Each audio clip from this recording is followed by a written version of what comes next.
നിങ്ങളുടെ favourite shows ഇനി ഒരിക്കലും മിസ്സാവില്ല. ഇപ്പോൾ C5 കാണും നിങ്ങളുടെ ഫേവറേറ്റ് ഷോസ് തികച്ചും സൗജന്യമായി. ഡോക്ടർ കബീറിനെ കൊണ്ട് ഞാനാണെല്ലാം ചെയ്യിച്ചെന്ന് അർച്ചന അറിഞ്ഞു.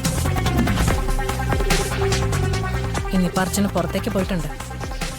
എനിക്കെതിരെ കേസ് കൊടുക്കാനാണോ എന്നൊരു സംശയം. ഭർത്താവ് എന്താ കൂടെ വരാത്തെ? ആള് നാട്ടിലില്ലേ? ഇവിടെ തന്നെ ഉണ്ട്. ആ, മക്കൾ എത്ര പേരാ? എന്താ മോളെ വിഷമം പോലെ? പെട്ടെന്ന് മുഖം വാടിയല്ലോ. എനിക്ക് കുഞ്ഞുങ്ങളില്ല. അതിനുവേണ്ടി പ്രാർത്ഥിക്കാനും കൂടിയാണ് ഞാൻ ശിവപുരത്തേക്ക് പോകുന്നത്. ഒരാൾ പറഞ്ഞറിഞ്ഞതാ, അവിടെ അമ്പലത്തിൽ എന്തോ നേർച്ച നേർന്ന് ചെയ്തു കഴിഞ്ഞാൽ സന്താനഭാഗ്യം ഉണ്ടാവുന്നു. അതുള്ളതാ മോളെ. എന്റെ അനിയത്തിയുടെ മോൾക്ക് ഇതുപോലെ തന്നെയായിരുന്നു. വിവാഹം കഴിഞ്ഞ 4-5 വർഷങ്ങളായിട്ടും കുഞ്ഞുങ്ങളൊന്നും ഉണ്ടായില്ല. പിന്നെ ശിവപുരത്തപ്പന്റെ മുന്നിൽ തൊട്ടില് കെട്ടിയ ആ വർഷം അവള് ഗർഭിണിയായി. തൊട്ടില് കെട്ടിയപ്പോഴോ? മോൾക്കതൊന്നും അറിയില്ല അല്ലേ? അമ്മ പറഞ്ഞു തരാം. ഈ ശിവപുരം ക്ഷേത്രം എന്ന് പറഞ്ഞ വളരെ ഐതിഹ്യം നിറഞ്ഞ ക്ഷേത്ര.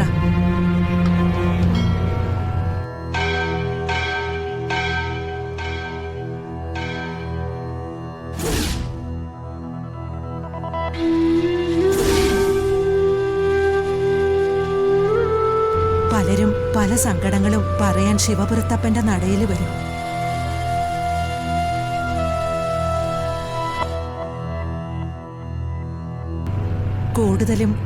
കൂടുതലും നേർച്ചയ്ക്കായി വരുന്നത് മോളെ പോലെ മക്കളില്ലാത്തവരാ.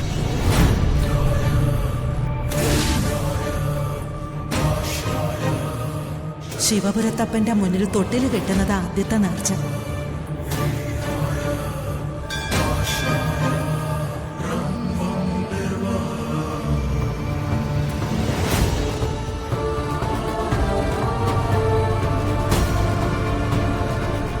രണ്ടാമത്തേത് ഭഗവാന്റെ നടയിൽ ഉരുൾനേർച്ചയാ.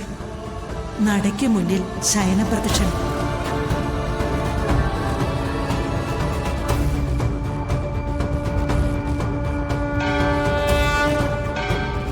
അത് കഴിയുമ്പോൾ കാൽപാദങ്ങൾ അടുപ്പിച്ചു വച്ച് ഭഗവാന് പ്രദക്ഷിണം.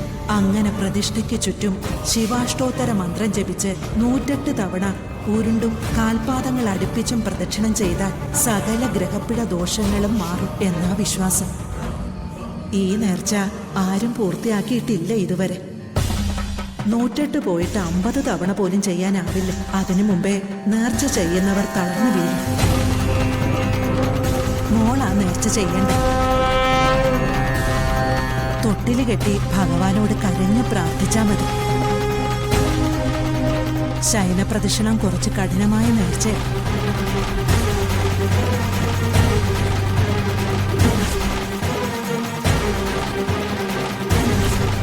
ആ കഠിനമായ നേർച്ച തന്നെ ചെയ്യണം എനിക്ക്.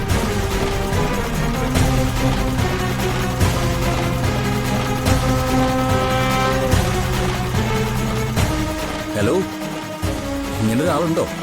ഒരറിവില്ലല്ലോ. ഞാനന്നും ഇന്ന് ഇവിടെ തന്നെ ഉണ്ട്. നിന്നെ കാണാനില്ലല്ലോ. ഒരേ വഴിയിൽ സഞ്ചരിച്ചിരുന്ന നമ്മളിപ്പോ 2 വഴികളിലാ ഉള്ളത്. നീ ഇപ്പൊ വിളിച്ചത് നിന്റെ പരിഭവവും പരാതിയും പറയാനാണെങ്കിൽ ഞാൻ നിന്നെ പിന്നീട് അങ്ങോട്ട് വിളിക്കാം. എന്റെ പരിഭവം നീ കാണണ്ട. എന്റെ പരാതി ഞാൻ പറയുന്നുമില്ല, നീ കേൾക്കുകയും വേണ്ട. ഞാനിപ്പോ വിളിച്ചത് എനിക്കൊരു സഹായം വേണമെന്ന് പറയാനാ. ഡോക്ടർ കബീറിനെ കൊണ്ട് ഞാനാണെല്ലാം ചെയ്യിച്ചെന്ന് അർച്ചന അറിഞ്ഞു. ഇനിയിപ്പോൾ അർച്ചന പുറത്തേക്ക് പോയിട്ടുണ്ട്. എനിക്കെതിരെ കേസ് കൊടുക്കാനാണോ എന്നൊരു സംശയം. വീട്ടിലാരോടും അവളത് പറഞ്ഞിട്ടില്ല.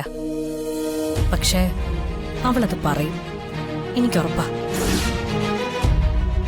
അങ്ങനെ വന്ന അന്ന് ഞാൻ ഈ വീടിന് പുറത്താ. അതുകൊണ്ട് എങ്ങനെയെങ്കിലും അർച്ചന ഇല്ലാതാക്കണം. ഞാൻ പറയുന്നത് നീ കേൾക്കുന്നുണ്ടോ? കേൾക്കുന്നുണ്ട്. ഞാനിവിടേക്ക് വന്ന എന്തിനാണെന്നും എന്തുദ്ദേശത്തോടെയാണ് ഞാനിവിടെ തുടരുന്നതെന്നും നിനക്ക് നന്നായിട്ട് അറിയാലോ. നീ അത് മറന്നെങ്കിലും ഞാനിപ്പോഴും അതേ ഉദ്ദേശത്തോടു കൂടിയാണ് ഇവിടെ ജീവിക്കുന്നത്. ഞാൻ എന്ത് വേണമെന്നോ നീ പറയുന്നേ? കൊല്ലണം. വെട്ടി നുറുക്കിയെടുക്കണം അവളെ.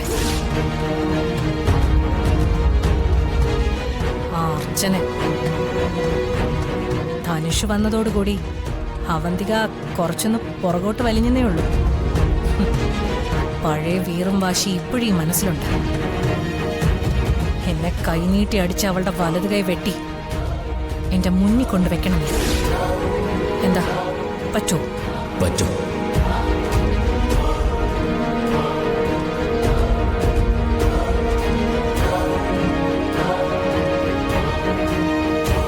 എന്നെ കൈനീട്ടി അടിച്ച് അവളുടെ വലത് കൈ വെട്ടി എന്റെ മുന്നിൽ കൊണ്ടുവെക്കണം. എന്താ പറ്റോ? പറ്റും.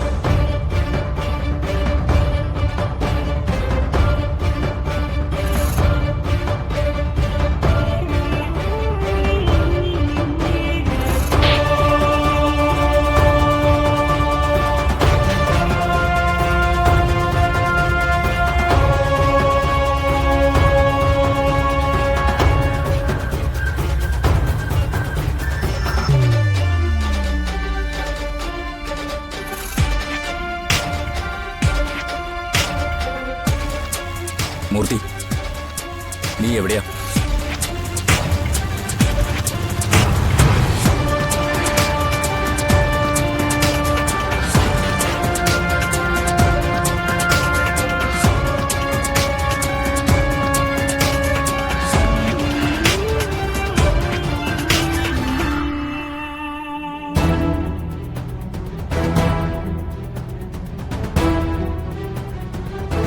ഗോപാല,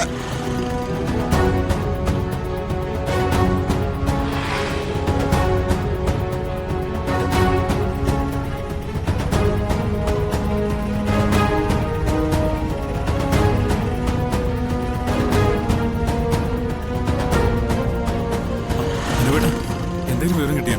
ഇല്ല, അവള് പോകാൻ സാധ്യത ഉള്ളിടത്തൊക്കെ ഞാനും അച്ഛനും കൂടെ അന്വേഷിച്ചു. ശ്ശേ, അവിടെ എങ്ങും എത്തിയിട്ടില്ലെന്നാ പറഞ്ഞേ.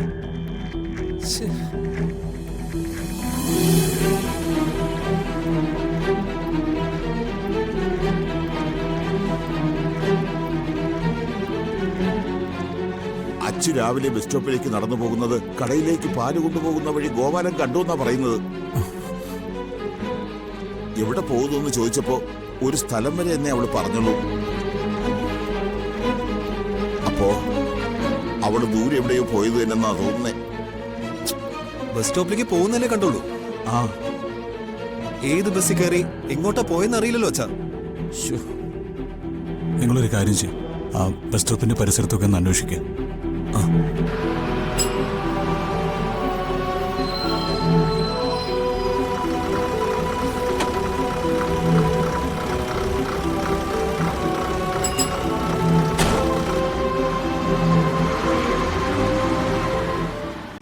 ഡൗൺലോഡ് ചെയ്യൂ C5 ആപ്പ്. കാണൂ എല്ലാ എപ്പിസോഡുകളും സൗജന്യമായി.